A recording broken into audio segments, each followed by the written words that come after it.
The finishing touches outside Downing Street before the big visit from the US president.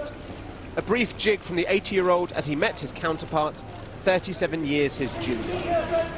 Smiles amid questions about strains after Rishi Sunak said the UK discourages the use of cluster munitions, weapons Biden is now sending to Ukraine. The president said the relationship was rock solid, hence the pair have met multiple times in recent months. It's a great pleasure to have you here. It's good to be back. You know, we've only been meeting once a month. We met in San Diego, Belfast, Hiroshima, Washington, here, and couldn't be meeting with a closer friend and a greater ally. This was Biden's first stop during a busy week in Europe, because they're also cleaning the red carpets in Vilnius, the Lithuanian capital that tomorrow hosts the NATO summit. You could be mistaken for thinking Ukraine was already part of the alliance, but Ukraine's wish to join is what will dominate conversations. The United States says membership not now. Others ask, but then when?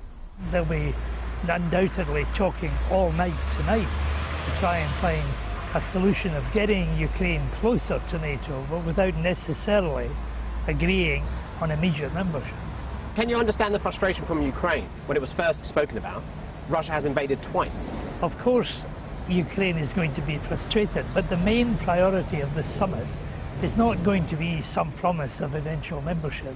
It's going to be getting the means by which they can repel the invaders of their country.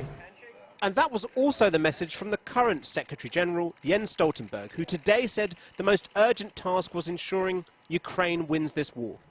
Plus, he's got other membership headaches to deal with, because Sweden is also struggling to join, their application held up by Turkey. The two countries' leaders met today in Vilnius to try to break the deadlock, but President Erdogan has already said he wants something in exchange for letting Sweden in: EU membership. Come and open the way for Turkey's membership in the European Union. When you pave the way for Turkey, we'll pave the way for Sweden, as we did for Finland. And in another sign of differences within NATO, Erdogan said that President Putin was scheduled to visit him in Ankara next month. I mean, it's pretty divided right now, isn't it? There are, of course, differences inside NATO, differences on cluster munitions, about the entry of Sweden into the alliance. But that is, on one hand, the great weakness of NATO, but it's also the great strength, because consensus has to be achieved, and it will be by the end of Wednesday. NATO wasn't the only issue on President Biden's UK agenda. He was also here to meet an old friend.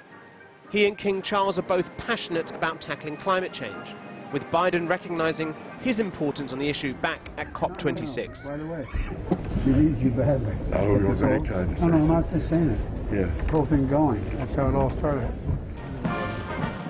Given that shared interest, it's no surprise Biden spent longer in Windsor than at Downing Street, attending a roundtable on climate change. The fact the president made this trip at all perhaps shows the UK still has some allure in Washington. Or maybe it was just a chance for Biden to enjoy some British charm ahead of a difficult week of dialogue.